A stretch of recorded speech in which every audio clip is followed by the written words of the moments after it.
A frantic bark tore through the night. Rook, Isaac's GSD service dog, was plunging straight into the blizzard, ignoring every command. Isaac, a veteran, knew his dog. This wasn't him chasing a wolf. This was the sound of panic. He hurried to follow, his flashlight cutting a beam through the whiteout. Then he saw it. A figure collapsed by the fence. As he got closer, he realized it was a young woman. And then, his light panned down. A dark red streak, a terrible contrast against the snow. Blood? It was still warm, steaming slightly in the freezing air. She wasn't just lost, she was being hunted. Please support us by subscribing to the channel. The quiet of the ranch was a fragile thing, a thin layer of ice over deep, cold water. Isaac Perry knew. He spent every day testing its thickness, walking softly, trying not to break through. The ranch house sat in a shallow bowl of the Montana landscape, miles from the nearest paved road. It was the only thing Isaac had left from his grandfather, a place built of log and stone against a world that had grown too loud. Inside, the living room was lit only by the gray, fading light of the late afternoon and the blue glow of a laptop screen. Isaac sat in a worn leather armchair, staring at the screen, though he hadn't read a word in 10 minutes. He was a man in his late 30s, tall and with a lean, healthy build that spoke of physical work. His brown hair, just long enough to curl over his ears, was marked with silver at the temples. His face was weathered, etched with lines of sun and worry that should have belonged to someone 20 years older, but his eyes were clear and kind. He wore what he always wore in the cold months, an old brown leather jacket left unzipped, a plaid flannel shirt of dark navy and bright red, faded blue jeans, and heavy scuffed work boots. The article on the screen was about an escalating border dispute in Eastern Europe. The cursor blinked. The silence in the room began to change, twisting into a high-pitched whine that existed only in his head. The walls of the room, solid wood and stone, suddenly felt like they were shrinking, the ceiling pressing down. Isaac's breathing hitched, catching in his chest. He tried to pull in a full breath, but his lungs wouldn't obey. The ringing grew louder, a familiar prelude to the storm inside his head. His heart hammered against his ribs, a frantic bird in a small cage. Before the panic could pull him under, a heavy weight settled on his knee. Isaac blinked, his focus shifting. A long, noble muzzle rested on his jeans, and a pair of intelligent, dark brown eyes stared up at him, unwavering. Rook. The dog was a 5-year-old German shepherd, a striking animal of gray and white fur with the classic black saddle marking. He was not a pet, he was a lifeline. Trained as a service dog, Rook's entire world was calibrated to the man in the chair. He let out a low, almost silent woof of air, his warm breath fogging the cold air in the room. "Hey, boy," Isaac whispered, his voice tight. Rook shifted, pushing his head harder against Isaac's hand until Isaac's fingers found the thick fur of his ruff. Isaac closed his eyes and focused. He felt the solid, living warmth of the dog. He matched his breathing to the slow, steady rhythm of the animal beside him. In, out. He focused on the texture of the fur, the weight of the head, the unconditional presence. Rook was his anchor. He was the counterweight to the rattling ghosts of Ramadi and Fallujah, the silent reminder that 1973 was a long time ago, that he was here, in Montana, and he was safe. Slowly, the ringing in his ears faded. The walls receded. His heart slowed to a dull, heavy beat. "Good boy," Isaac murmured, finally opening his eyes. Rook licked his hand once, then settled at his feet, content that his job was done. It was only then, in the returning silence, that Isaac heard the other sound. It was not the wind he was used to, the gentle sighing through the pines. This was a rising shriek, a deep-throated howl that sounded like a freight train passing too close. He stood and walked to the wide picture window. The world he had been looking at moments before was gone. It had been erased, replaced by a churning, violent wall of white. The blizzard had arrived. It wasn't just snow, it was a whiteout, horizontal and furious, hitting the glass with a sound like handfuls of thrown sand. The light in the room flickered, and the laptop screen went black as the power cut out. The house plunged into a sudden, heavy darkness. "Well," Isaac said to the dog, "guess that's that." He felt the familiar isolation settle over him, but this time it felt different. It was absolute. He went to the kitchen and picked up the landline phone from the wall. He held it to his ear. There was no dial tone, only a faint, empty static. The storm had already taken the line. He pulled his cell phone from his pocket. He already knew what he would see, but the ritual was necessary. The top of the screen read, "No service." The ranch was in a cellular dead zone, a geographical quirk that had once felt like a blessing. Now it just felt like a trap. He was cut off. No power, no internet, no phone. Just him, his dog, and the storm. He was about to light the oil lamps when Rook stood up.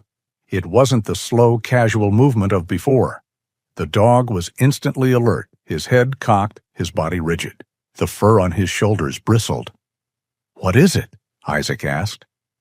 Rook moved silently to the front door, his claws ticking lightly on the wooden floor.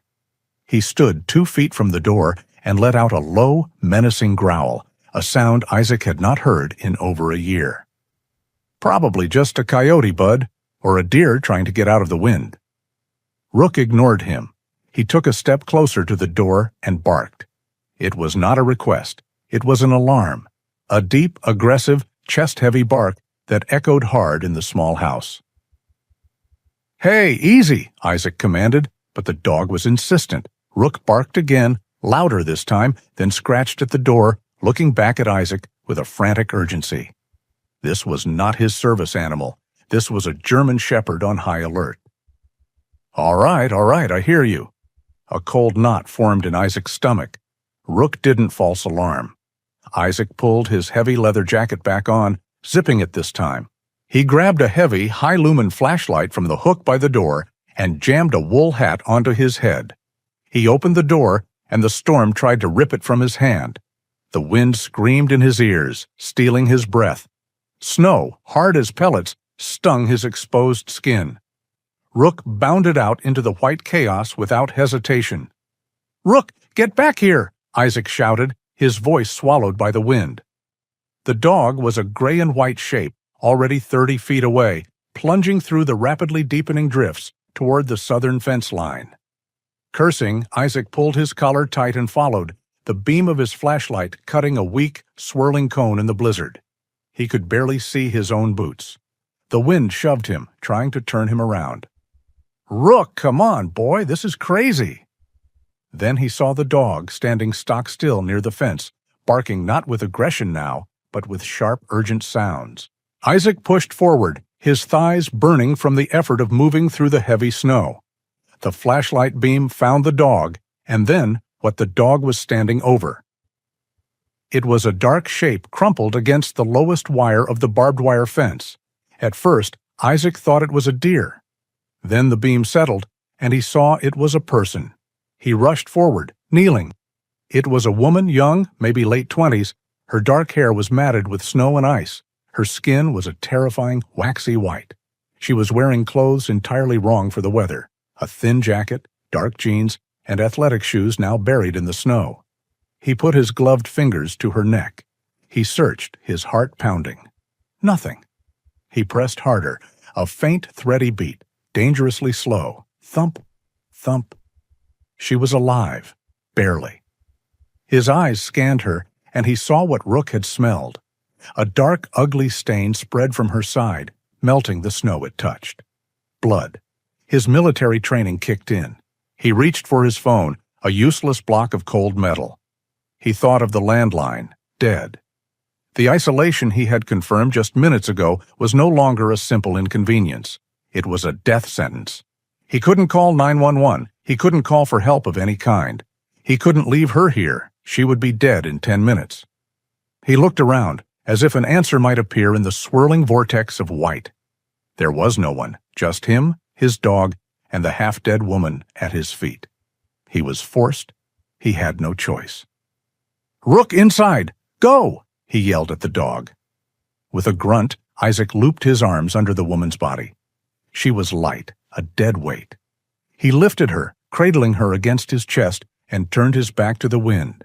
He began the long, slow march back to the house, his fragile peace shattered, the world and all its violence breaking through the ice. The front door slammed shut, the heavy wood and deadbolt cutting off the howl of the blizzard with a sudden, muffled finality. The silence of the house rushed in, replaced only by the sound of Isaac's own ragged breathing and the steady drip of melting snow from his human burden. Rook was already there, shaking the snow from his gray and white coat, his eyes fixed on the woman in Isaac's arms. "Lamps," Isaac grunted, as much to himself as to the dog. He carried her to the great bearskin rug in front of the stone fireplace, laying her down as gently as his strained muscles would allow. She was terrifyingly still. Her pale face, framed by dark, wet hair, was slack, her lips tinged with blue. Rook stood a few feet away, a silent sentinel watching his master work. Isaac's mind was blessedly quiet. The panic, the ghosts, the ringing in his ears, all of it was gone, suppressed by a flood of training he had prayed he would never need again. This was muscle memory. This was the algorithm of survival. He lit 2 oil lamps, the soft, flickering orange light pushing back the shadows, and placed them on the hearth. Then he retrieved his old medic bag from the bottom of a hall closet. It was a canvas satchel, faded green, and still stocked. He had never been able to bring himself to empty it. "All right," he whispered. He grabbed a pair of trauma shears. "Let's see what we've got." He cut away the thin, sodden jacket, then the layers beneath it, a flannel shirt and a thin thermal, all soaked with water and blood. He worked with a detached efficiency, his hands sure and steady. The cold had slowed the bleeding, but the wound on her side was ugly. A deep, ragged tear along her ribs. It looked like a graze, but a nasty one. Not a bullet, he thought. It looked like she'd been torn on rock, or maybe the barbed wire fence. He cleaned the wound, his movements precise, swabbing away the blood and grime. She didn't flinch. Her breathing was dangerously shallow. "You're going into shock, ma'am. We can't have that." He opened a sterile IV kit. He tied the tourniquet around her upper arm, found a good vein on the first try, and slid the needle in with an expert touch. He hung the bag of saline from the antler of a floor lamp he'd dragged closer. The slow, steady drip of the fluid was the only sound in the room besides the crackling of the logs he'd just thrown on the fire. Next, the sutures. He threaded the needle, his large, calloused hands moving with the delicate grace of a surgeon. He began to close the wound, stitch by stitch. He was focused only on the task, on the pull of the thread, the clean line of the closing skin. He was 1,000 miles away, in a dusty tent filled with the smell of iron and antiseptic, his hands moving just like this, trying to put people back together. He finished the last stitch and taped a heavy gauze dressing over the wound. He had done all he could. He wrapped her in a thick wool blanket, leaving her arm exposed for the IV. He stood up, his knees popping, the adrenaline beginning to fade. He looked at the pile of her wet clothes. He should move them away from the fire. He picked up the sodden jacket. It was surprisingly heavy. He was about to toss it onto a boot tray when his fingers brushed against something in the lining, near the hem. It was small, hard, and perfectly square. It didn't belong. He stopped.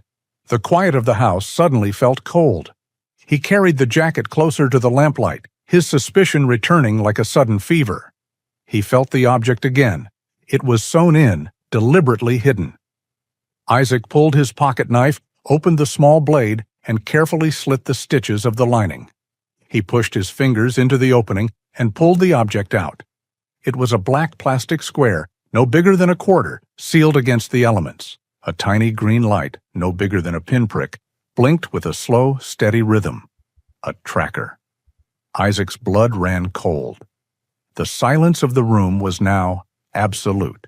He looked from the blinking green light to the unconscious woman by his fire, and every instinct he had honed over a decade of war screamed at him. This was not an accident. This was not a hiker caught in the storm. She had been hunted, and she had brought the hunt to his door. The people looking for this tracker were the kind of people who didn't stop, and the storm wouldn't hold them off forever. He was compromised. His mind raced, calculating, discarding options. He couldn't destroy it. That would just tell them where it had stopped. He couldn't leave it here. He had to move it. He had to spoof the signal. He looked at the woman. He looked at the dog. Rook was watching him, sensing the sudden, sharp shift in his master's demeanor. "Watch her," Isaac commanded, his voice a low growl. He went to the kitchen, found a small waterproof plastic bag meant for matches, and grabbed a sheet of aluminum foil. He wrapped the tracker tightly in the foil, then sealed it in the small plastic bag.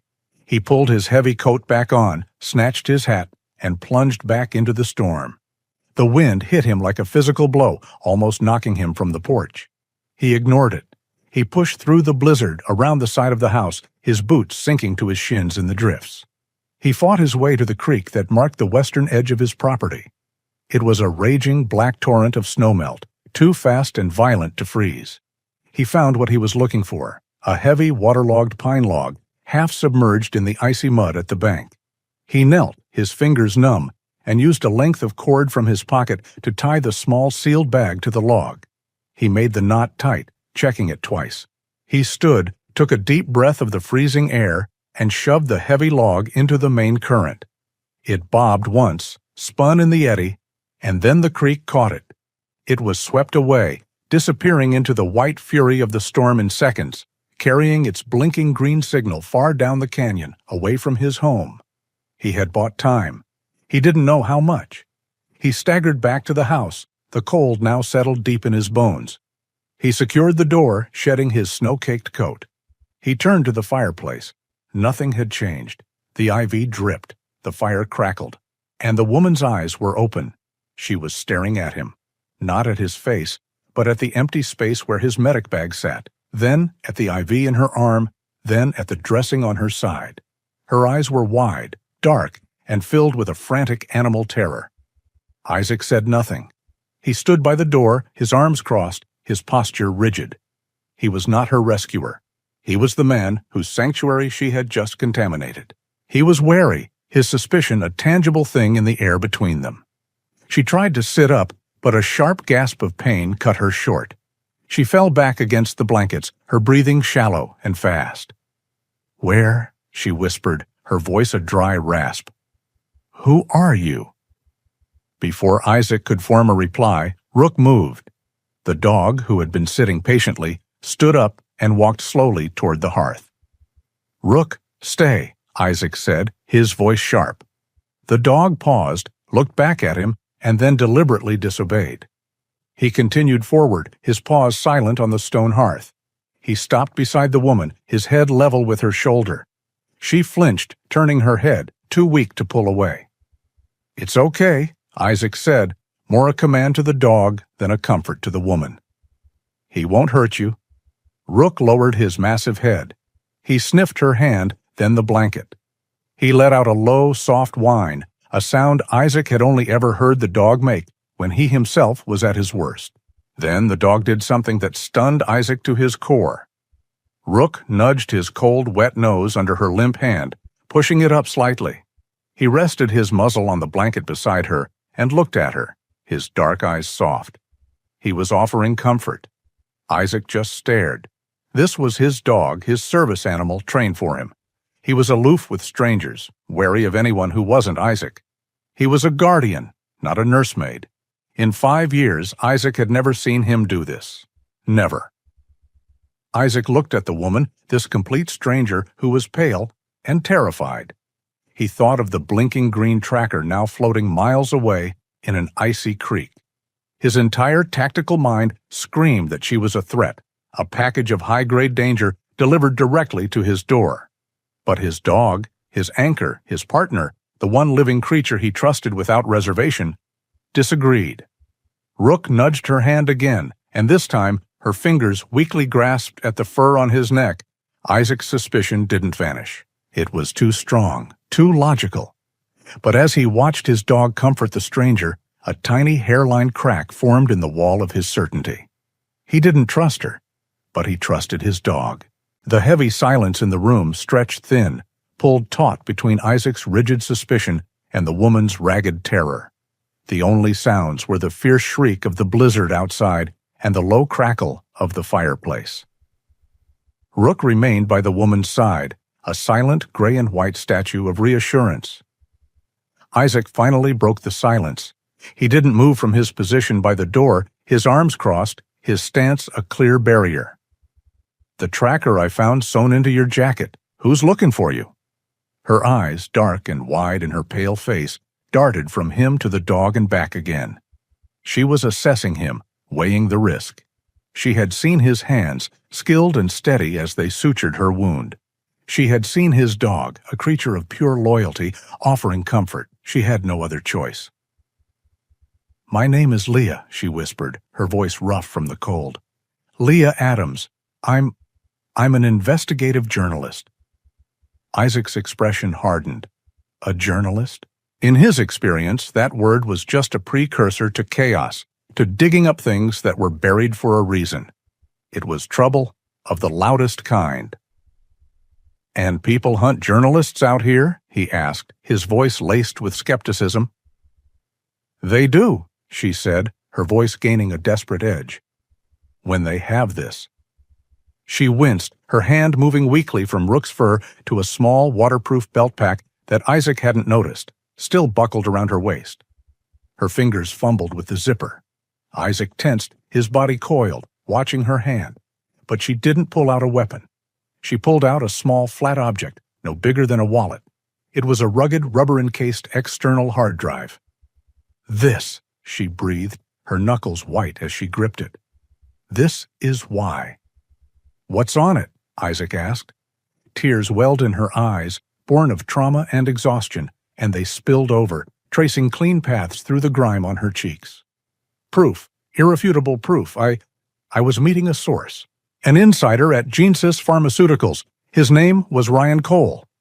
She introduced the name Ryan Cole as if he were standing in the room, a young research analyst who had been brave and terrified. "He found data they were burying, clinical trial data. He wanted to do the right thing." "And?" Isaac pressed, impatient.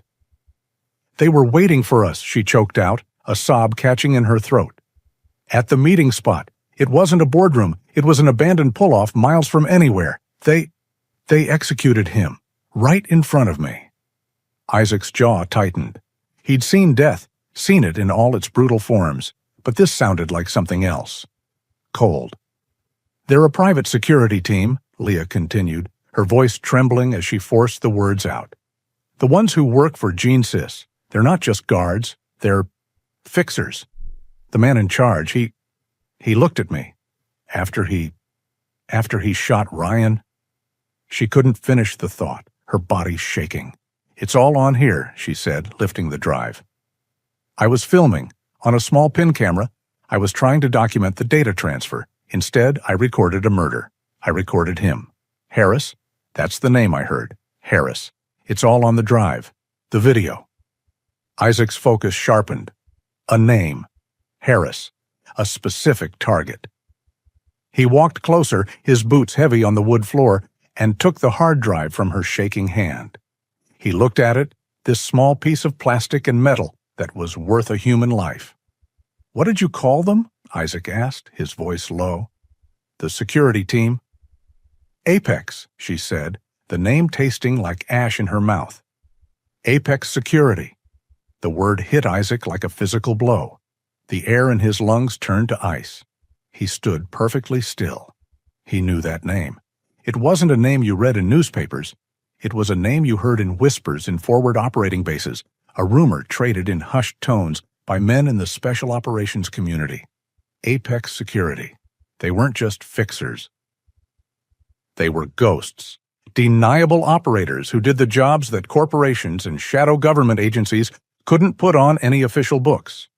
They were rumored to have cleaned up messes from Central Africa to the South China Sea. And they were here, in Montana, hunting this woman. The entire context of his situation shifted. This wasn't a local problem. This wasn't corporate greed spilling over. This was a Tier 1 threat, active and lethal. and it was on his land. The blizzard raging outside was no longer just a storm. It was the only thing keeping him and this woman alive. He turned and looked at Leah. His suspicion was gone, replaced by a cold, dreadful clarity. She wasn't trouble. She was a witness, marked for execution. His first instinct, the one that had kept him alive for 12 years, was to sever all contact. Get her out. As soon as the storm breaks, drive her to the highway, drop her off, disappear.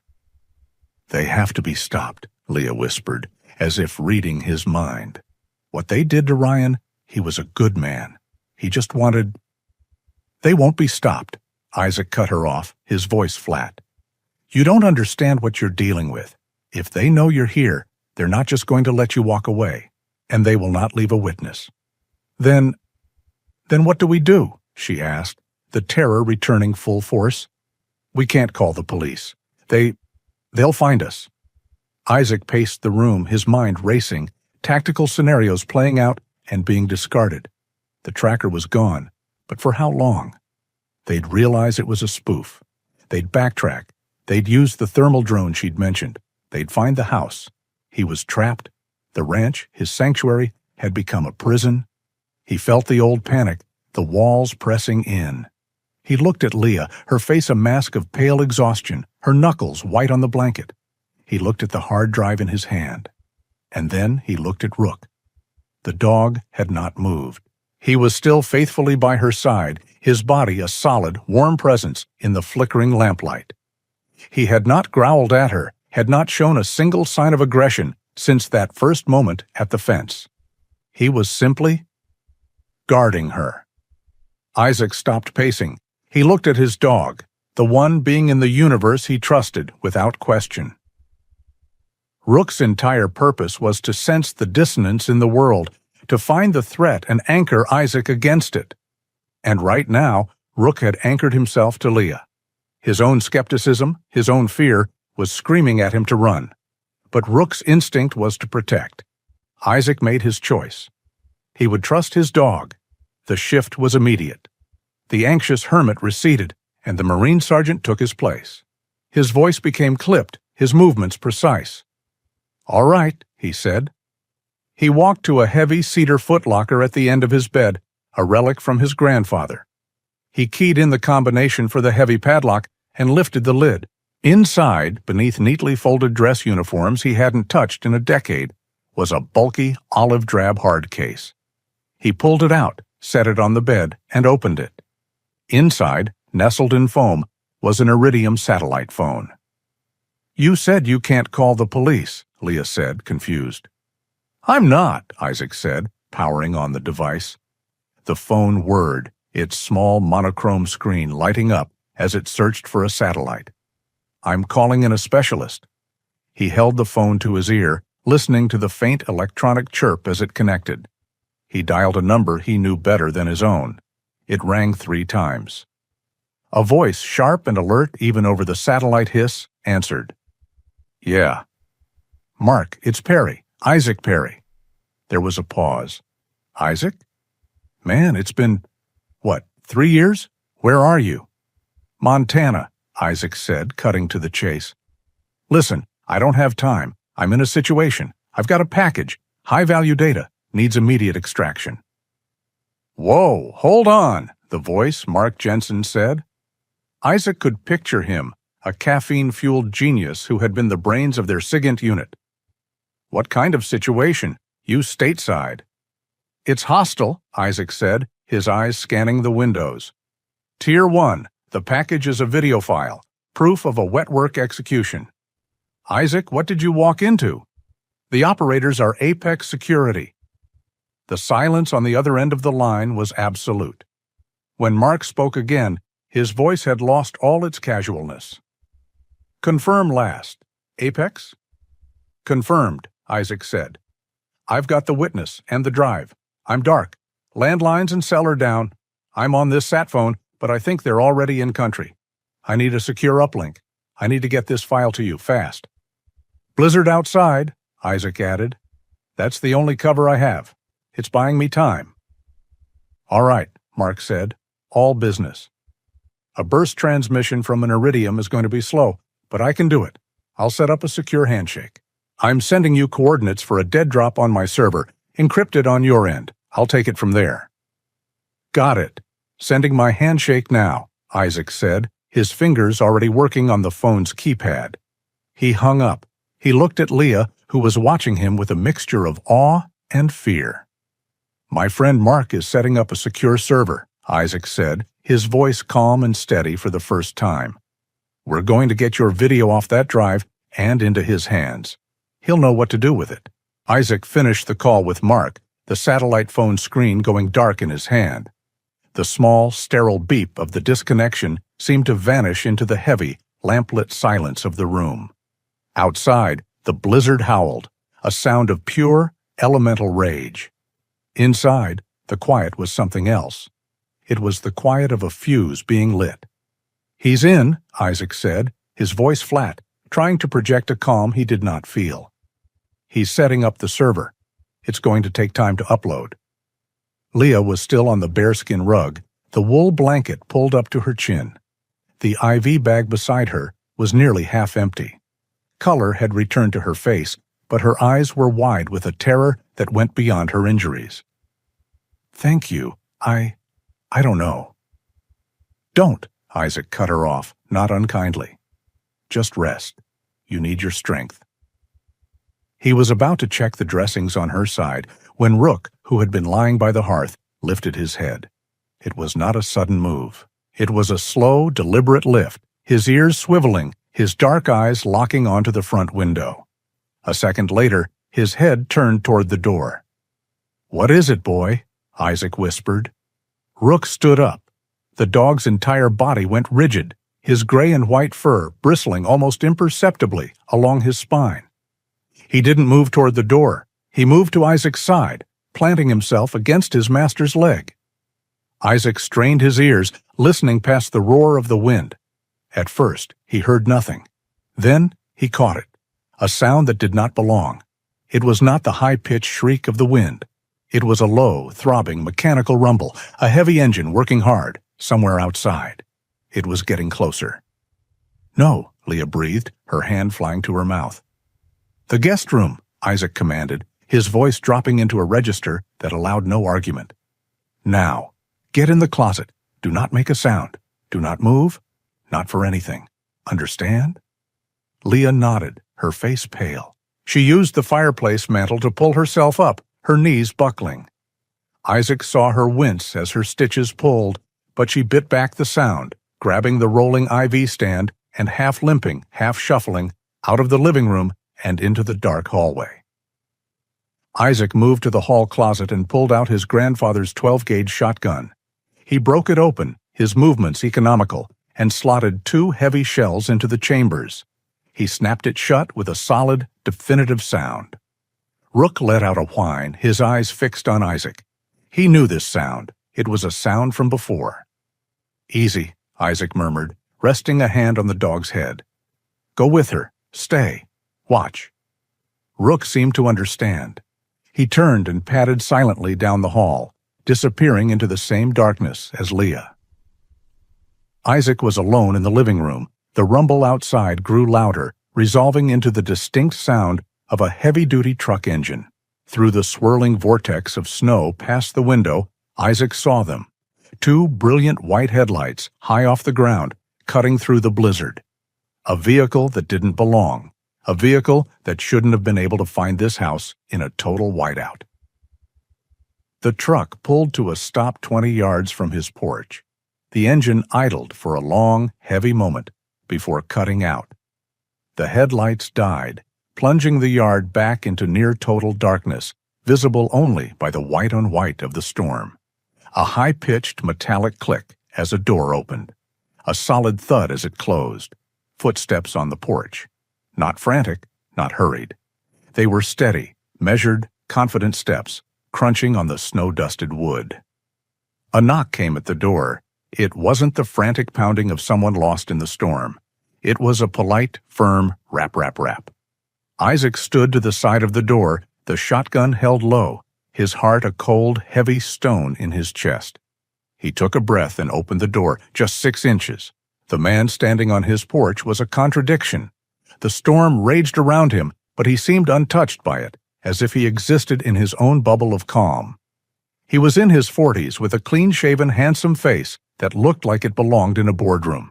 He wore no hat. His short, dark hair was perfectly in place. He was dressed in high-end, matte black tactical gear, not military, but something far more expensive and subtle. He was smiling. It was a calm, pleasant, unnerving smile. This was Harris. "Mr. Perry? Isaac Perry?" Harris asked. His voice was smooth, cultivated. He didn't raise it over the wind. The wind just seemed to quiet around him. Isaac didn't answer. He just stared, his hand tight on the shotgun's forestock. "Terrible storm," Harris continued, that smile never wavering. "I do hope I'm not disturbing you. My name is Harris. I'm with Apex Security." He said the name Apex as if it were a brand of insurance. "You're trespassing," Isaac said, his voice a low growl. "What do you want?" "We're looking for a colleague," Harris said, clasping his gloved hands in front of him. "A young woman, clearly disoriented. She wandered off from a vehicle recovery site just up the ridge. We're dreadfully worried about her. With this weather, well, you haven't seen anyone, have you? Small, dark hair, probably very frightened." Isaac held the man's gaze. "Haven't seen a soul. It's just me and the storm." Harris's smile tightened just a fraction. He tilted his head as if listening to a fascinating, if slightly unbelievable, story. "That's odd," he said, his voice still perfectly pleasant. "Because we were running a thermal drone sweep of the area just before the blizzard got too dense to fly. It picked up 2 distinct heat signatures in this house." The lie hung exposed in the air, cold and stark. Isaac felt his heart hammer against his ribs. The skin on the back of his neck prickled. "Your equipment's wrong," Isaac said, his voice flat. "It's glitching in the cold." It was at that precise moment, the spike in Isaac's stress, the surge of adrenaline that came from being caught in a direct lie by a mortal threat, that the sound came from the shadows behind him. It was a low, barely audible rumble, a vibration that came from deep in Rook's chest. It was not a growl of aggression, meant to threaten Harris. It was a growl of anxiety, meant to alert Isaac. Rook was sensing his handler's extreme stress, and it was setting the dog on edge. Harris's eyes, a very light, very cold blue, flicked past Isaac, focusing on the darkness of the living room. He had heard it. "You have a dog?" Harris asked, his smile widening, as if Isaac had just shared a pleasant secret. "Sounds protective. Big one, too, from the sound of it." "He's a service dog," Isaac said, his grip tightening on the shotgun. "He senses stress, and you're stressing me. You need to leave." "Bartney?" Harris's gaze drifted up past Isaac's head to the utility pole near the corner of the house. "Pity about your phone line," he said casually, nodding toward it. "We noticed it was down at the main road. Must be the storm." The words hit Isaac with the force of a physical blow. Harris knew. He knew there were 2 people. He knew they couldn't call for help. This wasn't a search. This was a confirmation. This was the predator tapping on the glass. The 2 men stared at each other for a long, frozen moment. The blizzard shrieked around them, a wall of white chaos. But on the porch, the air was still, a vacuum of polite, lethal understanding. "Well," Harris said finally, breaking the silence. "My apologies for the intrusion. If you do see her, please let us know. She's very important. We're extremely keen on getting her back." He reached into his pocket and produced a business card. It was matte black, with no name, just the stylized Apex logo and a number. He offered it to Isaac. Isaac did not take it. Harris chuckled, a soft, dry sound. He placed the card on the porch railing, where the wind immediately tried to claim it. "You have a good night, Mr. Perry. Stay warm." He turned, his movements unhurried, and walked back down the steps. He got into the black SUV, the door closing with a heavy, solid sound. The engine turned over, and the high-intensity headlights cut back into the storm. The vehicle turned around in a space it should not have had, its tires gripping the ice, and drove off, disappearing into the white from which it had come. Isaac slammed the door, the heavy wood vibrating in its frame. He threw the deadbolt, the sound echoing in the silent house.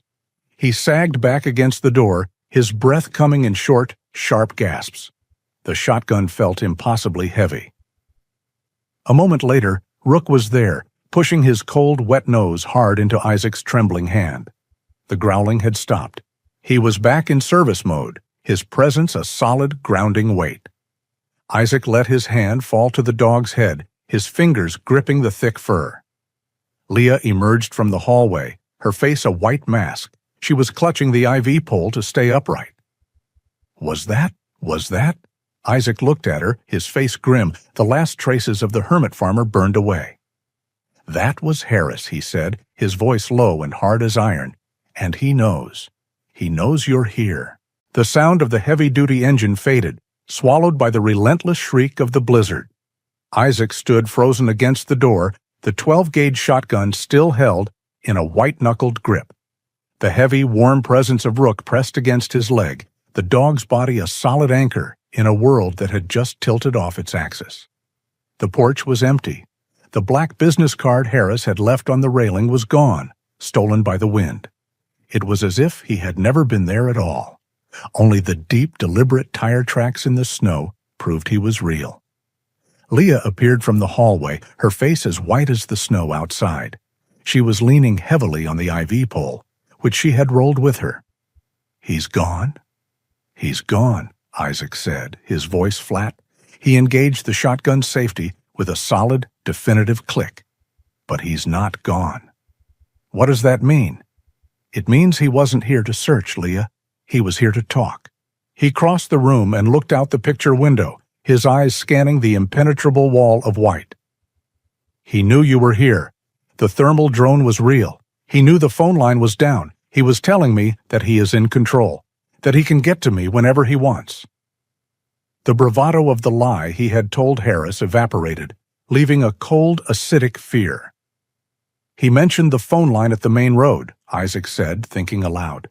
"He said the storm must have taken it out. He was testing me." But it did," Leah said. "The power's out. The phone is dead. The storm did that, right?" "The storm took out the power," Isaac said, moving back to the door.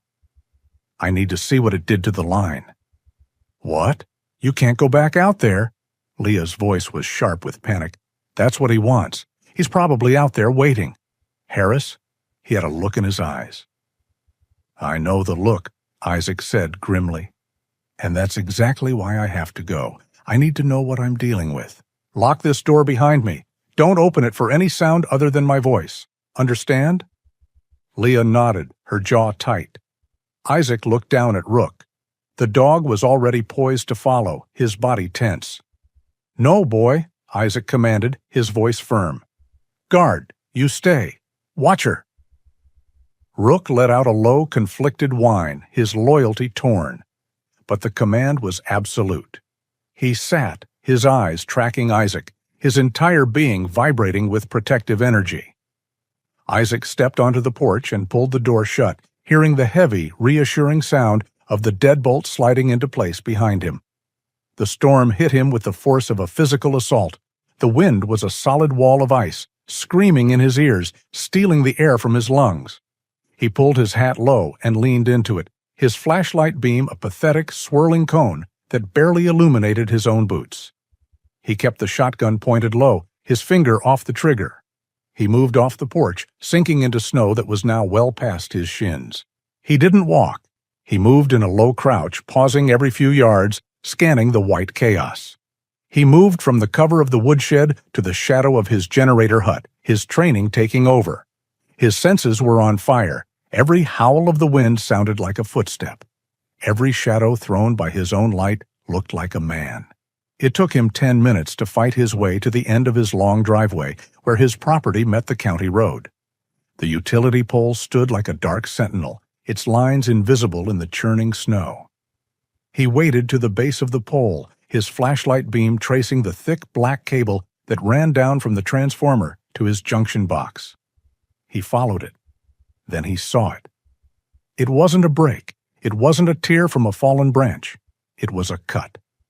The line had been severed with a single professional slice, the copper wires at its core gleaming, fresh and bright, in the beam of his light. Harris hadn't been guessing. He knew the line was dead because he had ordered it cut. The courteous visit, the polite inquiry. It was a game, a predator toying with its prey. A cold, visceral anger surged through Isaac, momentarily overpowering his fear. He turned and fought his way back to the house, his mind racing. The blizzard wasn't his cover. It was their accomplice. They were using it to set the board, to isolate him completely, before they made their final move. He hammered on the door, shouting his own name. The bolt slid back, and he stumbled inside, slamming the door and locking it himself. Leah and Rook were exactly where he had left them. "You were right," Leah whispered, seeing the look on his face. "He cut it," Isaac said, his voice a low growl. "He cut the line himself.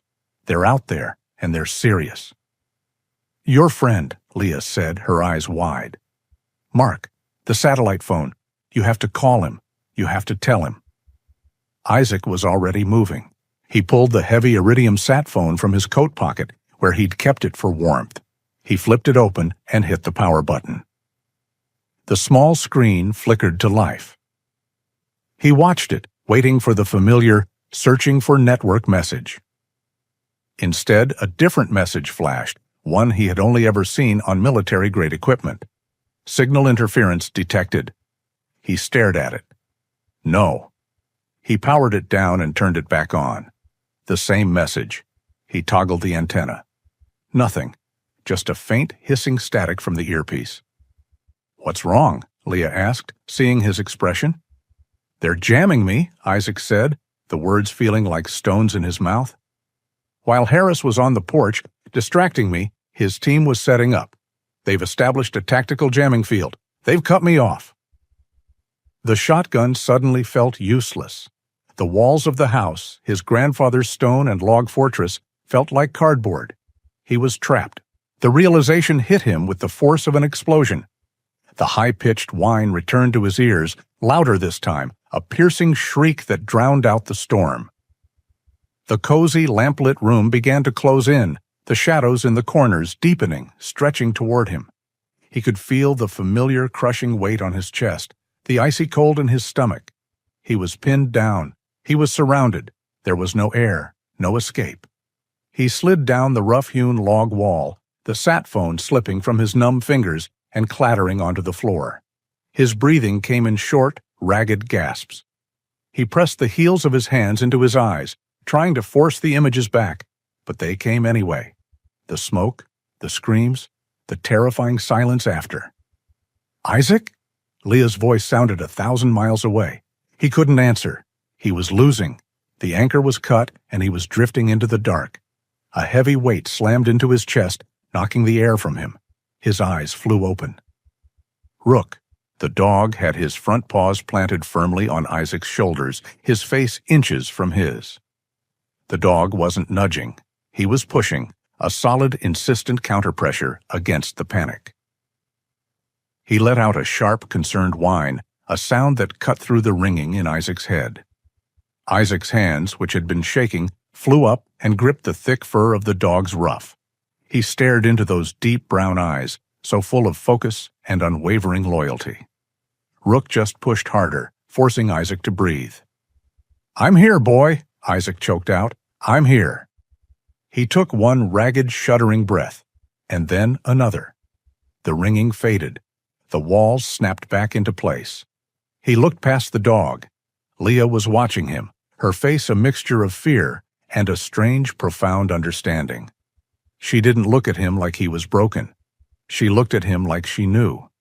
The panic was still there, a cold serpent in his gut, but something else rose to meet it. It was cold, too, but hard as steel.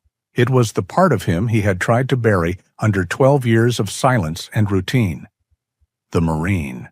He pushed Rook gently off his chest and stood up, his movements no longer hesitant. They were deliberate. "All right," he said. His voice was different. The fear was gone from it, replaced by a low, hard-edged resolve. "Isaac?" "They cut the line. They're jamming the sat," he said, moving toward the living room. "That means they're out there, in this storm. They're not waiting for it to clear, they're just getting into position." He grabbed the end of the heavy mission-style sofa. "Help me." "What are you doing?" "That picture window is a kill zone," he said, grunting as he shoved the sofa. "We're not giving them an easy shot." He began to reinforce the house. He shoved the sofa and a heavy oak bookcase in front of the large window, creating a solid barrier of wood and upholstery. He went to the kitchen and wedged the heavy-backed dining chairs under the doorknobs of the front and back doors.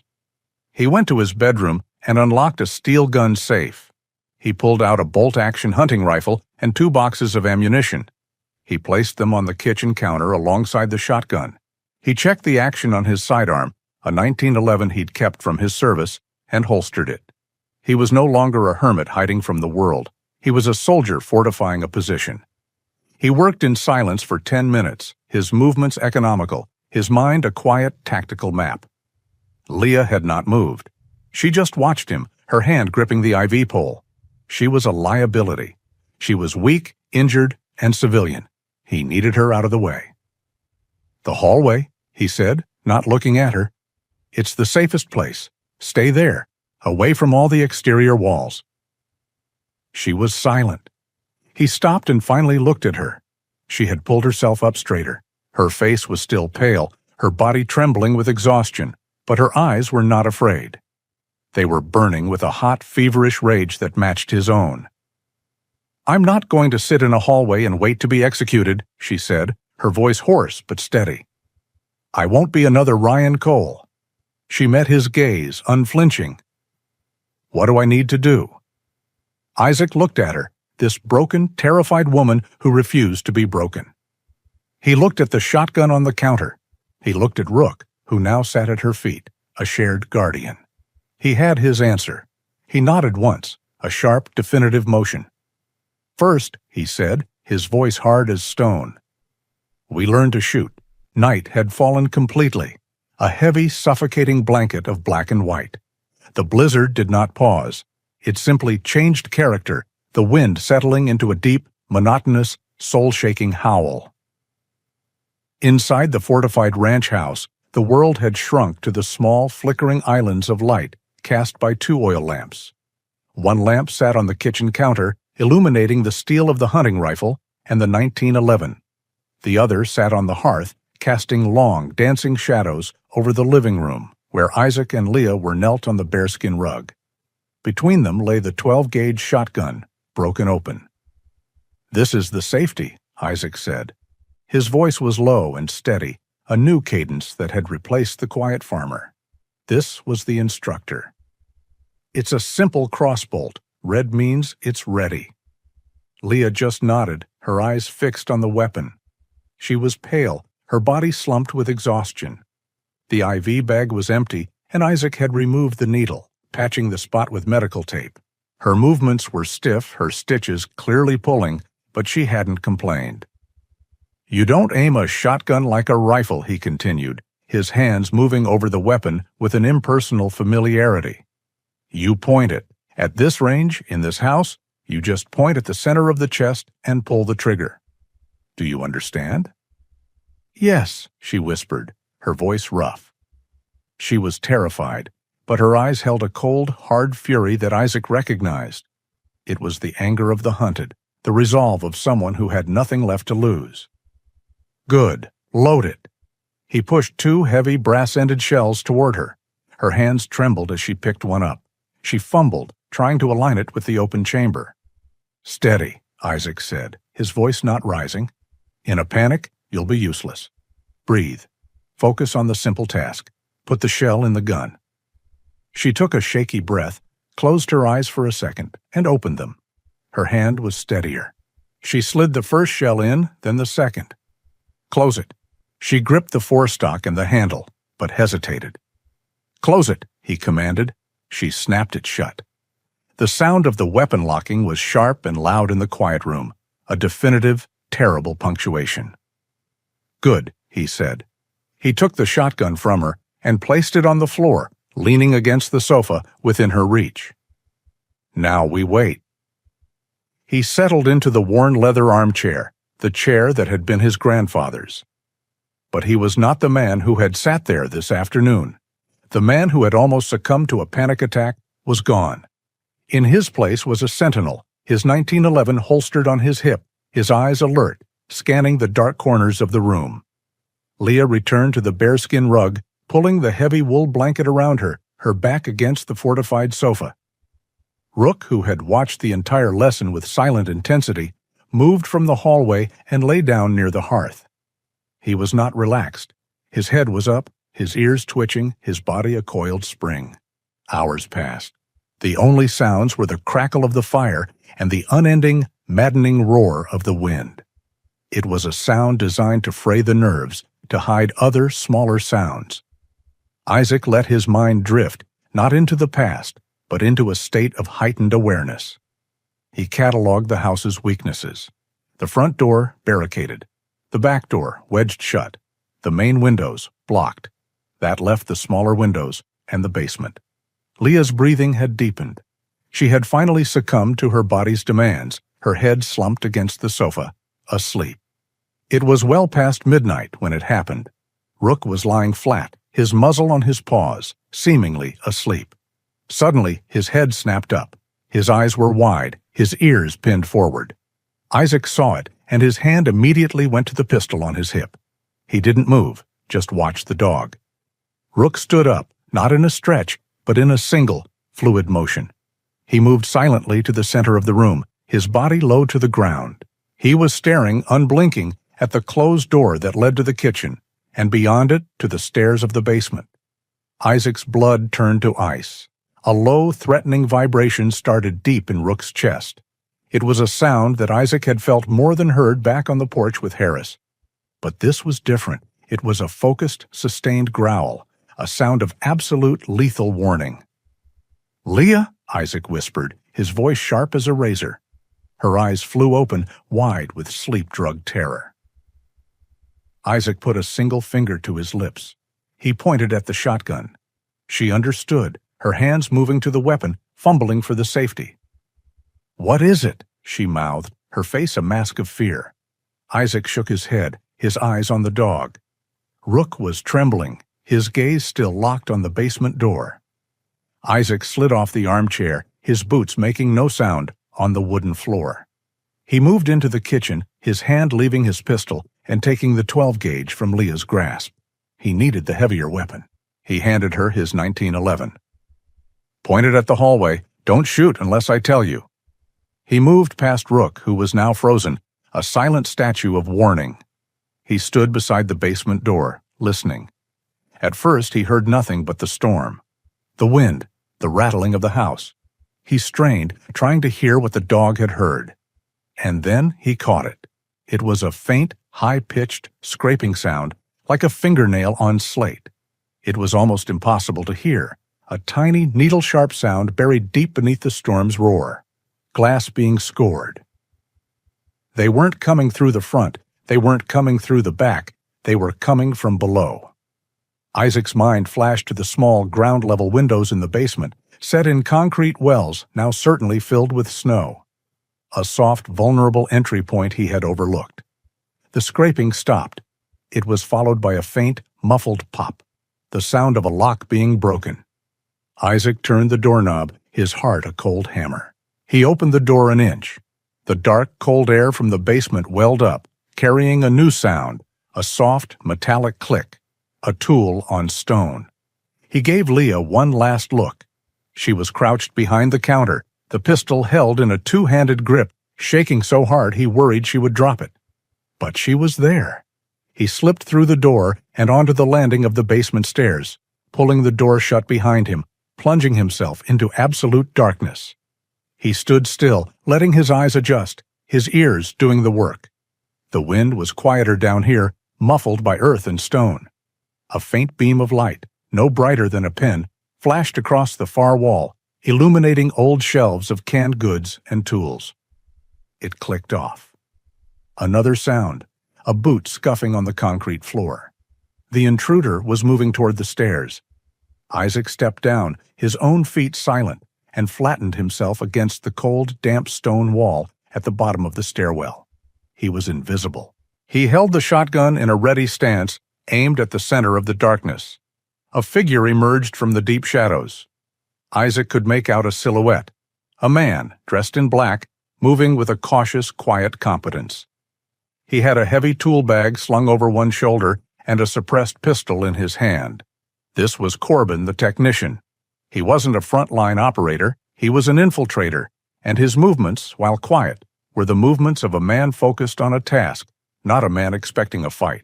His mission was to get inside, disable their last link, the sat phone, and let the primary team know the house was dark. Corbin reached the base of the stairs. He paused, listening. He took one step up, then another. He was 3 feet away when Isaac moved. It was not a fight. It was an explosion of violence. Isaac stepped from the shadow and slammed the butt of the shotgun into the man's chest. The air left Corbin's lungs in a suffocating gasp. The suppressed pistol flew from his numb fingers and clattered uselessly onto the concrete. Corbin was good, but he was a technician. Isaac was a Marine. Before Corbin could even register the attack, Isaac dropped the shotgun and seized the man's arm, the one that had held the pistol. He twisted it, stepping into the man's center of gravity, putting his weight onto the joint. There was a wet, sickening pop as the man's shoulder dislocated. A scream tore from Corbin's throat, but it was muffled, cut short as Isaac slammed him face first into the stone wall. Corbin crumpled to the floor, incoherent with pain, clutching his ruined shoulder. He was neutralized, but he was not contained. Isaac's face was a mask of cold, hard focus. He was not here to inflict pain. He was here to remove a threat.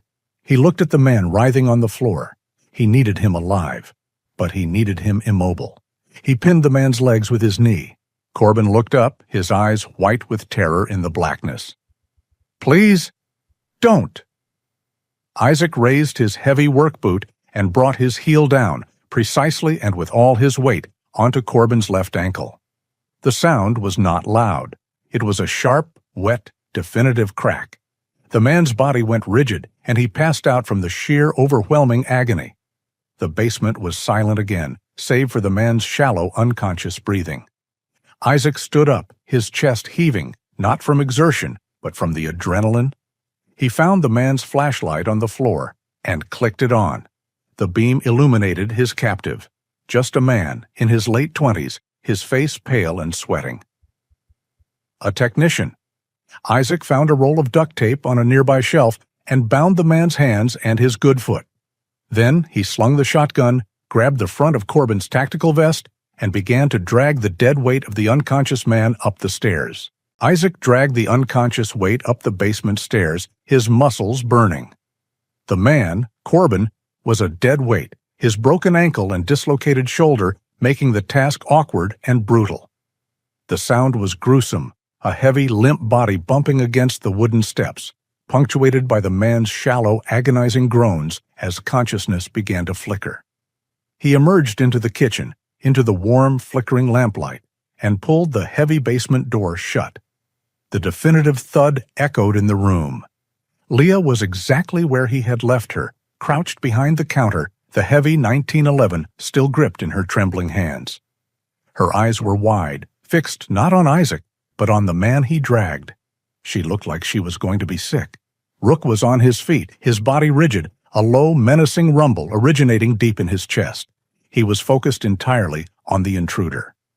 "Easy, boy," Isaac grunted, his voice strained. "Watch the hall." The dog didn't relax, but he obeyed, shifting his position to stand between them and the dark hallway, a living shield. Isaac dumped Corbin's body onto the cold linoleum floor.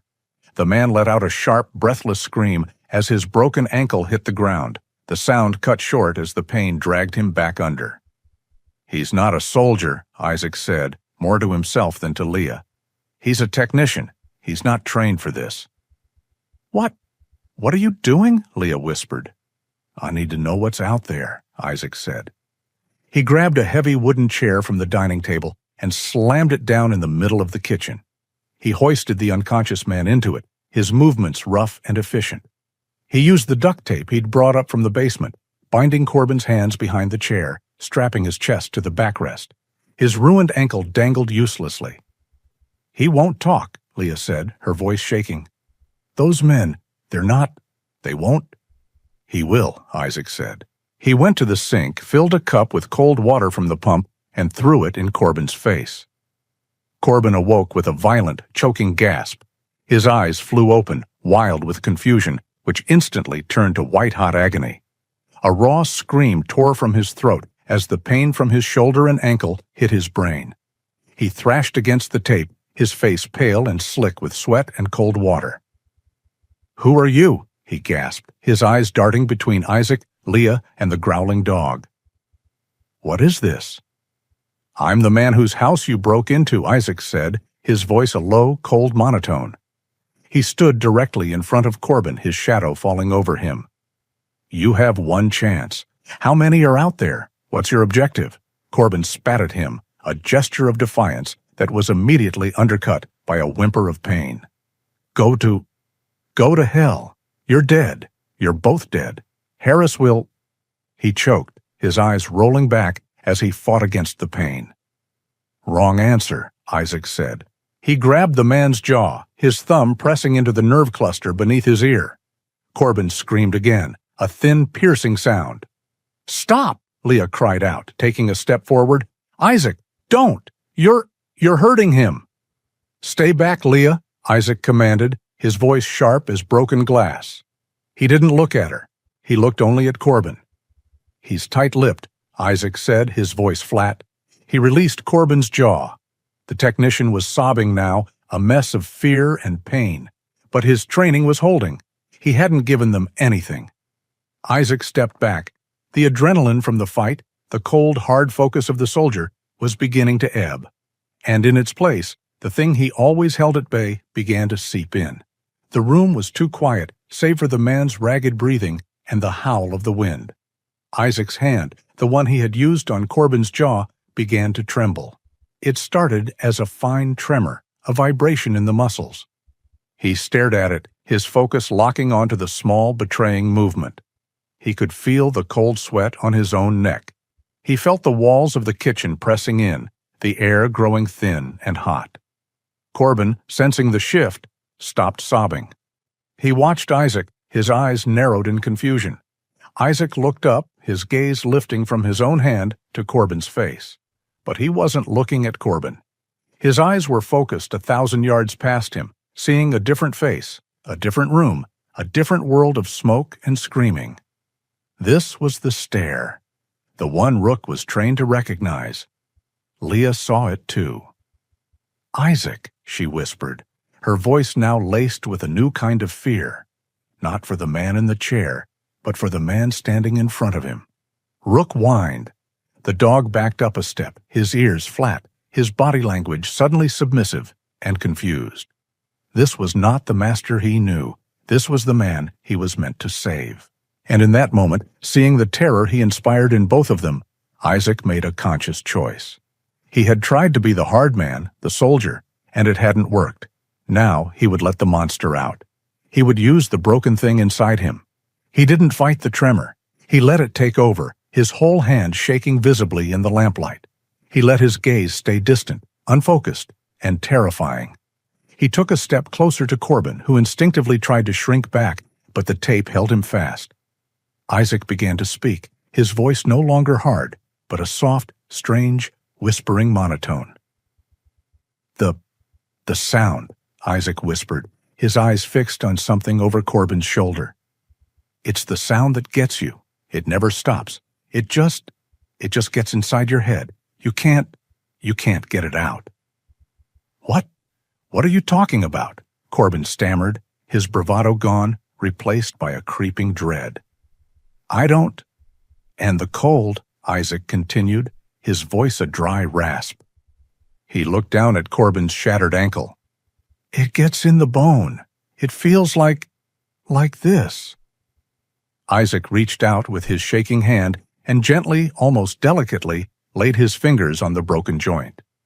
Corbin shrieked, a sound of pure, unadulterated terror, thrashing so violently the heavy wooden chair slid 6 inches across the floor.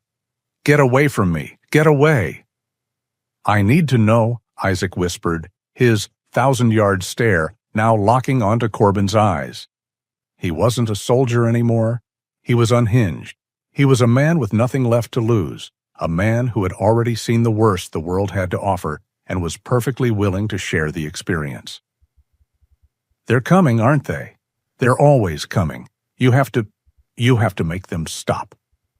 "You're crazy," Corbin sobbed, tears and sweat streaming down his face. "You're insane." "He's right outside," Isaac whispered, leaning in so close Corbin could feel his breath. "The man with the noise. He's right there. I can hear him. Can't you hear him?" This was it. Corbin wasn't dealing with a homeowner. He wasn't dealing with a soldier. He was trapped in a house in the middle of a blizzard with a madman. His training hadn't prepared him for this. "No, stop, please." Corbin finally broke, his voice cracking. "I'll talk. I'll tell you. Just stop." The act dropped. In an instant, the tremor stopped. Isaac's eyes cleared, becoming cold and hard as flint. The shift was so sudden, so total, it was more terrifying than the madness. "The orders," Isaac said, his voice a flat, dead command. "Now." It's just what you think," Corbin gasped, desperate to appease him. "Harris, his orders, they never change. Say them." "Recover the asset," Corbin yelled. And what?" Corbin looked at Leah, his eyes wide with a terrible, final knowledge. "Sterilize the site," he finally choked out. Leah's hand went to her mouth, a small choked sound escaping. "Sterilize?" Isaac didn't look at her. He had his confirmation. "Kill everyone," he said, his voice flat. "Leave no witnesses." "He never leaves witnesses," Corbin whispered, his body slumping in the chair, defeated. "He'll kill me too. Even if I get out, he'll kill me."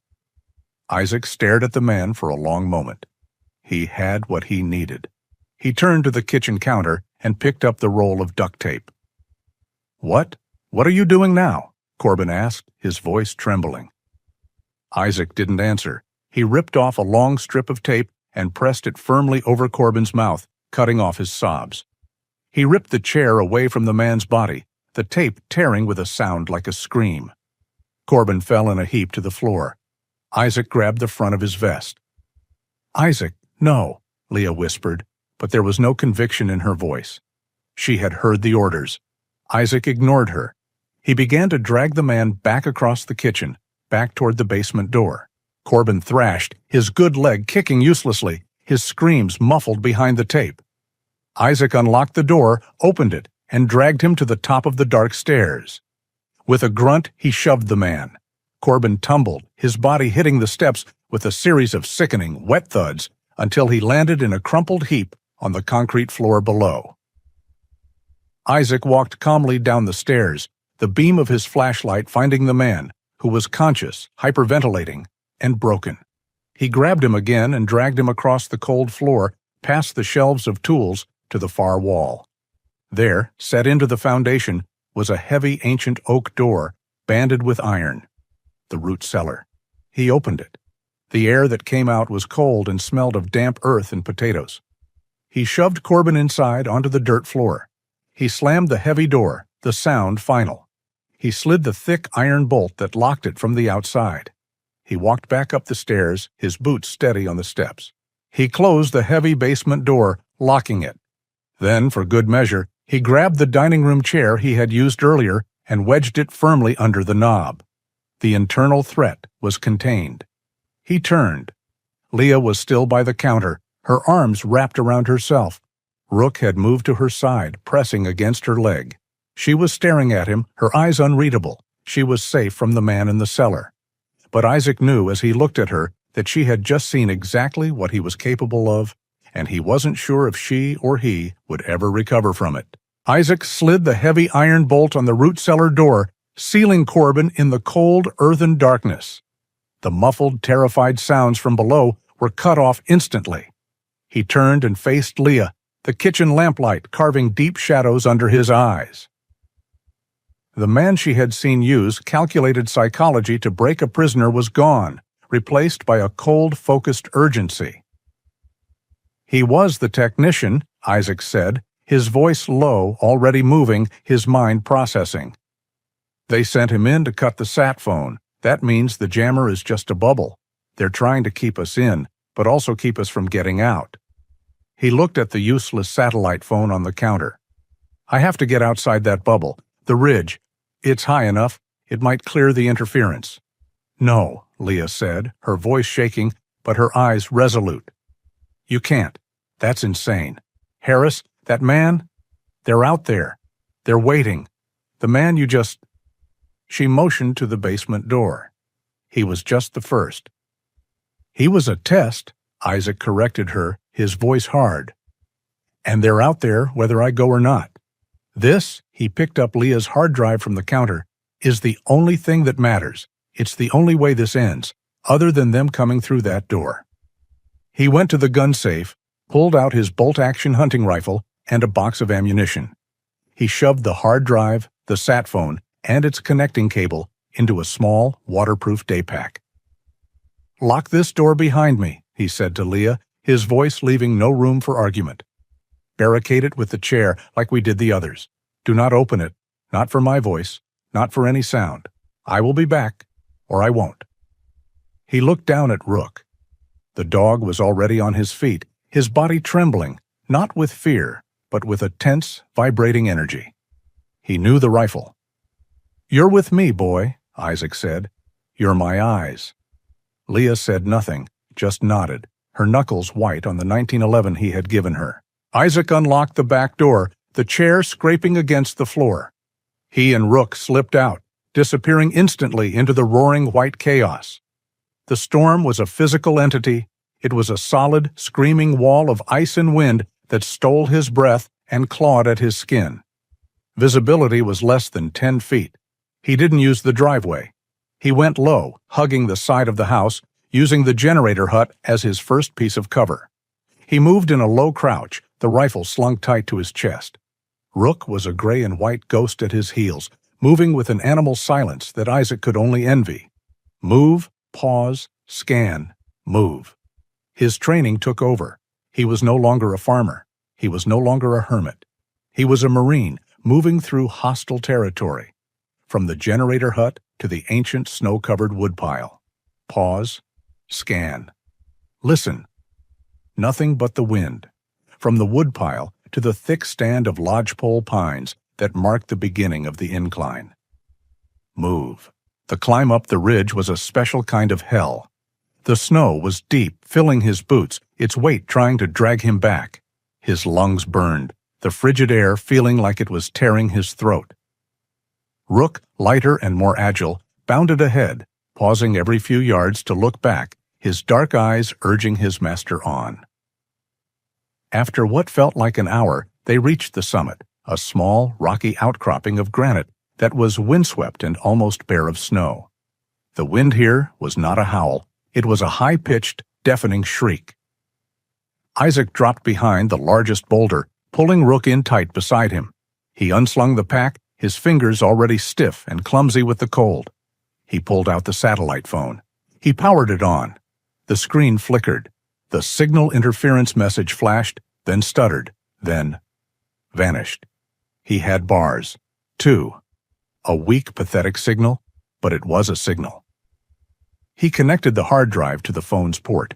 His hands were shaking so hard he could barely seat the cable. He dialed Mark's number. It rang once. "Isaac, I've been waiting." Mark's voice was a tinny burst of static, but it was real. "I'm on the ridge, Mark. I'm outside the jammer. I'm sending the package now. It's uploading. But it's slow. I'm on it. The server is open. Just keep the connection steady. What's happening?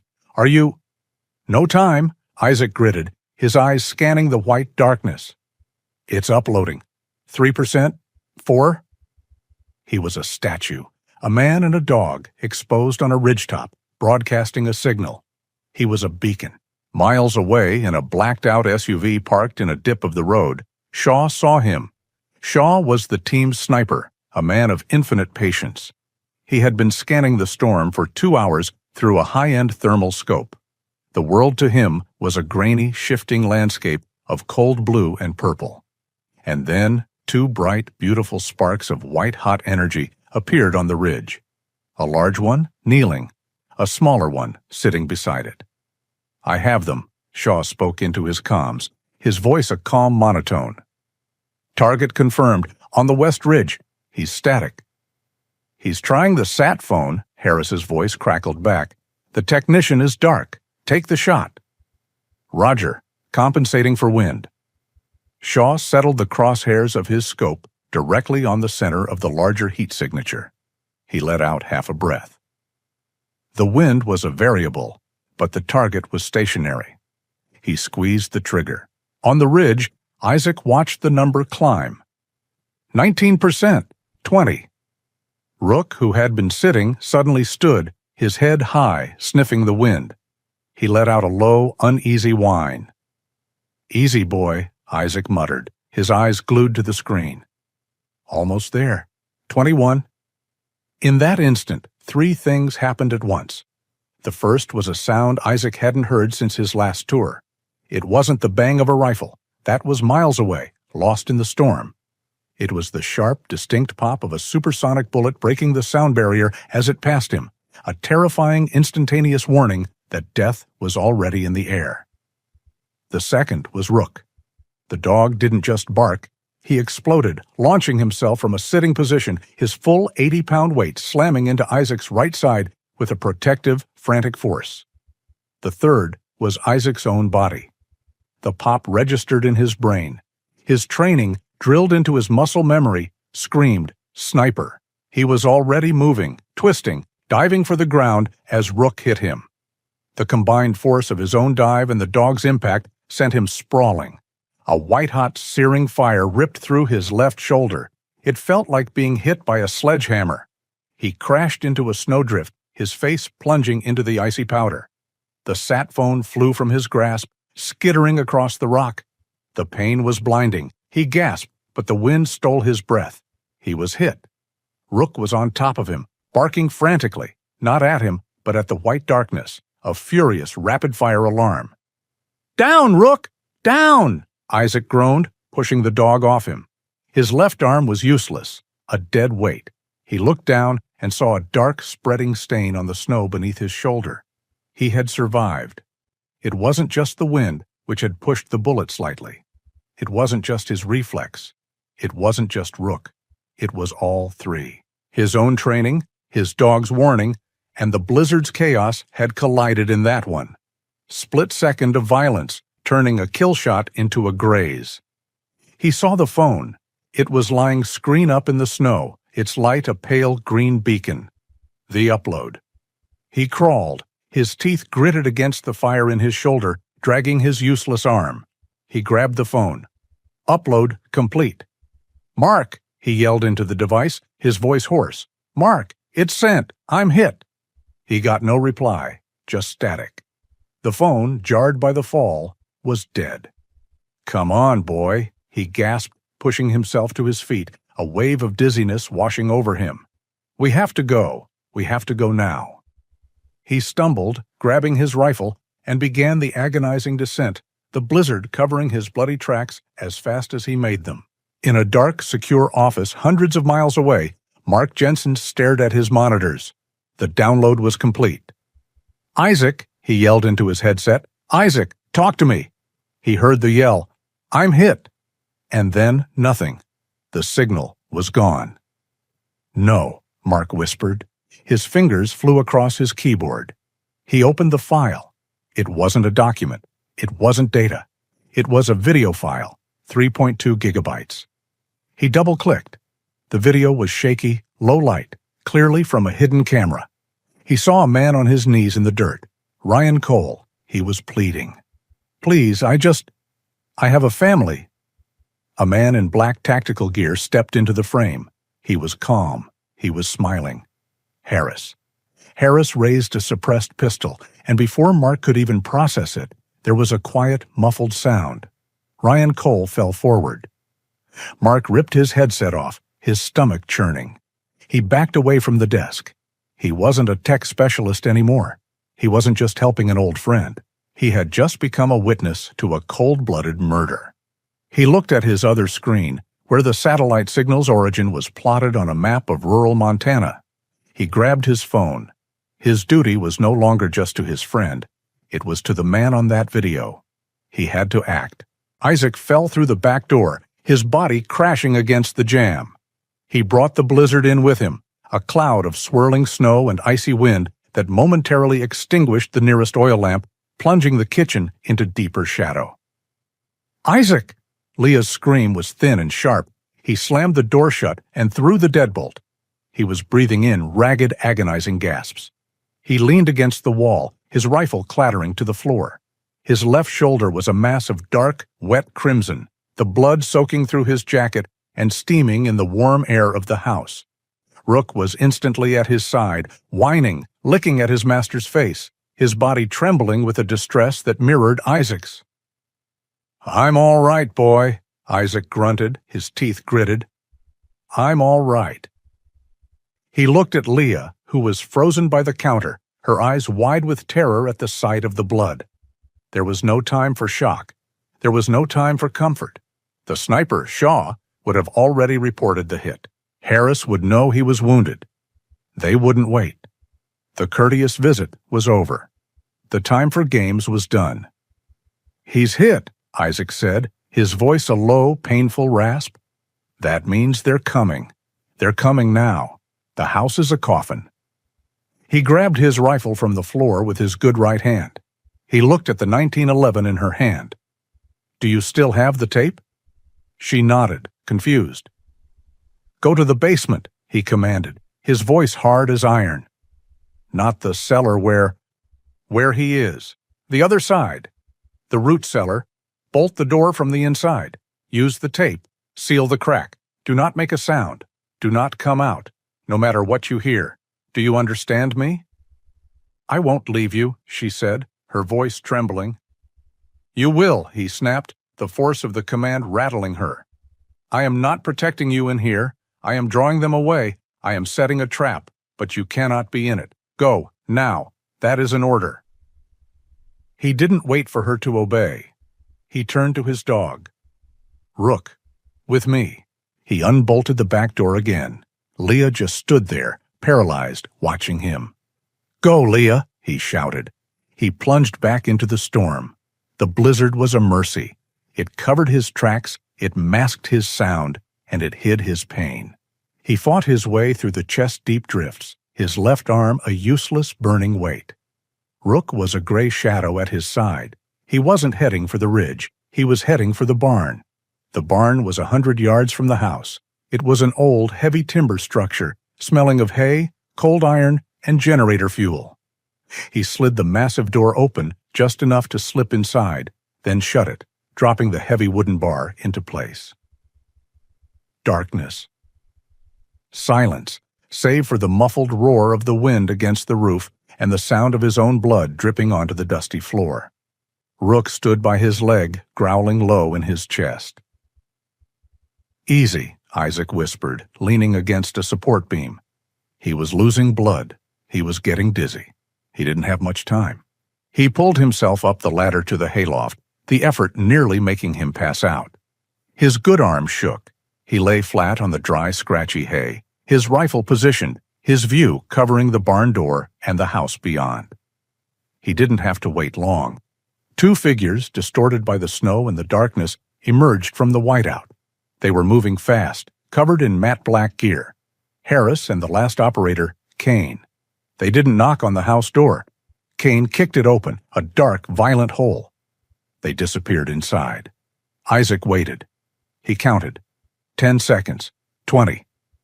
They re-emerged, furious. They had found the barricades, found the blood, but no victims.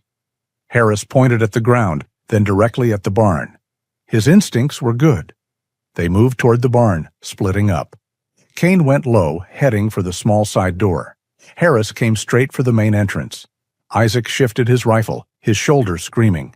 He aimed at Kane. The man was a professional, moving low and fast. Cain reached the side door and raised his boot. Isaac fired. The sound of the high-velocity rifle shot inside the enclosed space of the barn was a single, deafening explosion of sound. It was absolute. Cain's body was thrown backward, a dark shape against the snow, and he did not move. "Cain!" Harris's voice was a raw, furious scream. The main barn door exploded inward, the heavy wooden bar splintering as Harris used a sledgehammer from the porch. Harris was inside. He wasn't tactical anymore. He was a storm. "Perry!" he roared, his pistol up, sweeping the darkness. Isaac tried to cycle the bolt on his rifle, but his wounded left arm wouldn't obey. The action was jammed. He was useless. Harris saw the movement in the loft. He fired, his pistol spitting yellow flame into the dark. Bullets ripped through the hay bales around Isaac, the sounds of their impact like angry hornets. Isaac rolled, abandoning the rifle, and dropped from the loft, landing hard on the packed earth floor below. The impact sent a bolt of pure, white-hot agony through his entire body. He cried out, his vision swimming. Harris was on him in a second. He was a blur of black efficiency. He kicked Isaac in his wounded shoulder, and Isaac collapsed, his world reduced to a universe of pain. This was it, the elite warrior against the wounded veteran. Harris was fresh, strong, and fueled by rage. Isaac was one-armed and bleeding out. It wasn't a fight. It was a beating. Harris drove his boot into Isaac's ribs. He kicked the 1911, which Isaac had drawn in the fall, sending it skittering away into the shadows.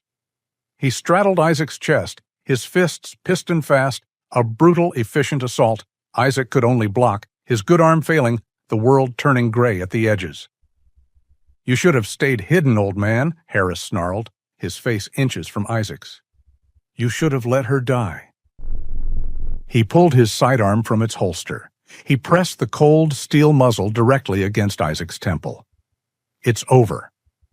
A gray and white missile, silent as death, shot from the shadows. Rook. The dog had been waiting, stalking. He launched himself at Harris, his jaws open, sinking his teeth deep into the gun arm. The sound of the dog's snarl was a terrifying, ripping sound. Harris screamed, a sound of pure shock and pain. He tried to shake the dog off, but Rook held fast, his 80-pound body a weight of pure, loyal fury. "Get off!" Harris roared. He slammed the butt of his pistol into the dog's skull. Rook yelped but held. Harris hit him again, harder. With a pained cry, Rook's jaws loosened, and Harris kicked him, a brutal, full-force kick that sent the dog flying. Rook hit the side of a stall and lay still, whimpering, but it was enough. That 1 second of distraction. As Harris turned his attention back, his gun rising, Isaac moved. He wasn't a man. He was pure reflex. He drove his right hand up, not at the gun, but at Harris's wrist, trapping it. At the same time, he hooked his leg, locking Harris's ankle. He used his last ounce of strength, bridging his hips, using Harris's own weight against him. It was a perfect reversal.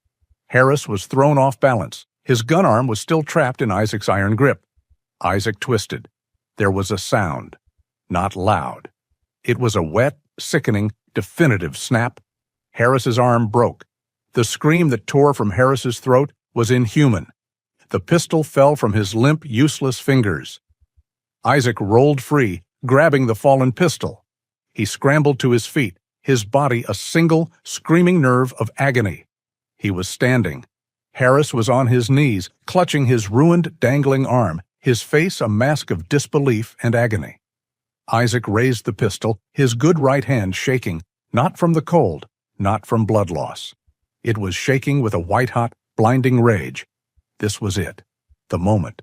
The end. The man who had hunted them, the man who had ordered Ryan Cole's death, the man who had just tried to kill his dog.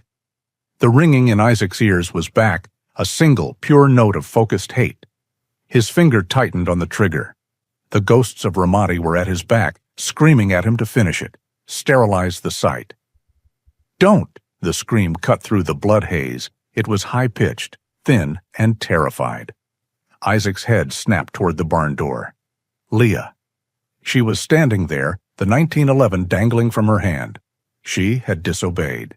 She had come for him. She was staring not at Harris, but at him, at his face, at the gun. Her own face was a mask of utter, profound terror.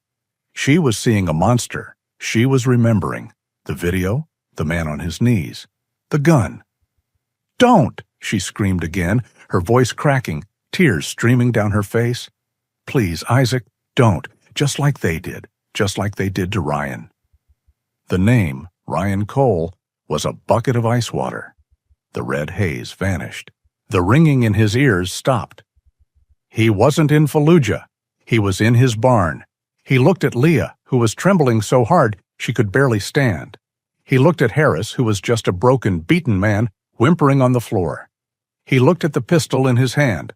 The tremor in his hand stopped. He lowered the gun. He let out a long, ragged breath, the first one he'd taken in what felt like a lifetime. He looked at Leah, and his voice was not the voice of a soldier. It was just a man. "It's okay," he rasped. It's over." The pistol felt impossibly heavy in Isaac's hand. He lowered it, his arm shaking, not with rage, but with a profound, bone-deep exhaustion. The metallic smell of burnt cordite hung in the cold air, sharp and acrid. In the sudden, deafening silence, there were only three sounds: the muffled howl of the blizzard outside, the ragged, agonizing breathing of Harris, and a high-pitched, painful whimpering from the shadows. "Rook," Isaac breathed. His rage, his training, his trauma, it all evaporated, replaced by a single, sharp, cold spike of terror. He let the pistol hang at his side and staggered, his wounded shoulder screaming, toward the stall where Rook had fallen. Leah was still frozen at the entrance, her hands over her mouth, her eyes wide, still trapped in the horror of what she had witnessed, both from Harris and from him. "Isaac, your arm," she whispered. He ignored her. "Rook, come on, boy." He found him in the straw. The dog was on his side, his legs twitching, a low, constant cry of pain coming from his throat. "No, no, no!" Isaac dropped to his knees, his good hand running frantically over the dog's ribs, his flank. "Where did he get you? Where is it?" Rook's tail gave a single, weak thump against the floor. He licked Isaac's hand, his breathing shallow. Isaac ran his fingers gently along the dog's rib cage. He felt the unnatural give of broken bones. Harris's boot, aimed with killing force, had done its damage. "Broken ribs," Isaac said, his voice thick. He looked at Leah, his eyes pleading. He's hurt bad." Leah finally moved, galvanized by a problem she could solve. She ran back into the house, her footsteps frantic, and returned moments later with the canvas medic bag. As Isaac began to gently, expertly wrap Rook's chest, binding the ribs tight to keep them from puncturing a lung, Leah moved to Harris. She kicked his dropped pistol away, and, using the roll of duct tape from Corbin's discarded gear, she bound his hands and his feet, her movements angry and efficient. They secured the barn. They left Harris shivering and moaning against the wall.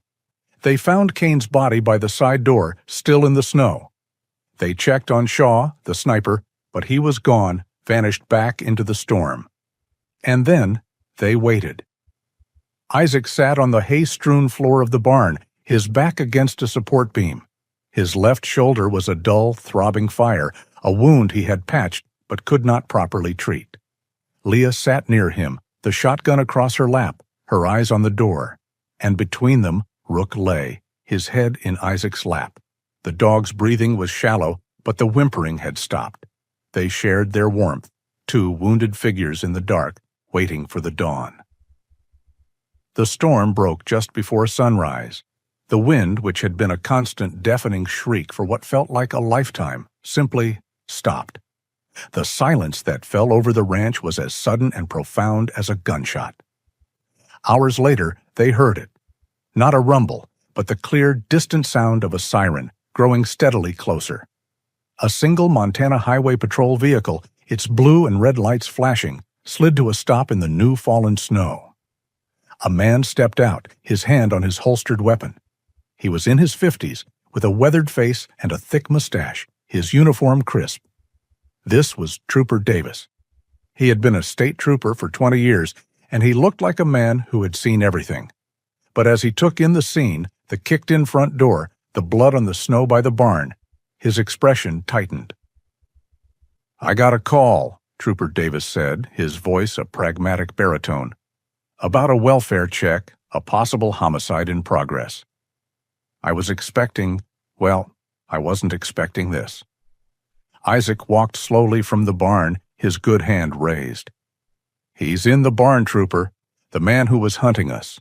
He's alive. The other is in the root cellar." Trooper Davis's eyes fixed on the drying blood on Isaac's shoulder, then on Leah, pale and trembling, then on the broken barn door. "Son," he said, "you have a world of explaining to do." "It's all here," Leah said, her voice hoarse, holding up the hard drive. "It's all on video. The man in the barn. His name is Harris. He works for GeneSys. He murdered my source." The name GeneSys did not get a reaction, but the video did. It took hours. Trooper Davis was methodical, professional. He secured Harris. He retrieved a terrified, half-frozen, and severely broken Corbin from the root cellar.